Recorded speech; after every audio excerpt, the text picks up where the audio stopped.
লা ইন শাকারতুম লা আযীদান্নাকুম।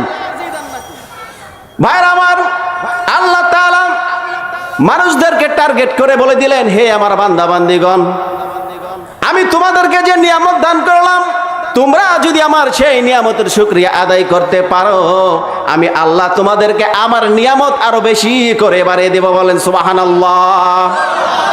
ওয়ালা ইন কাফারতুম ইন্না আযাবি লাশাদীদ।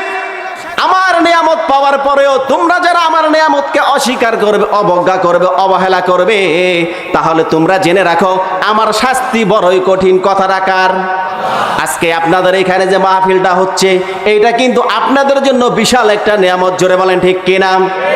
আপনারা শ্রোতা, আমরা বক্তা।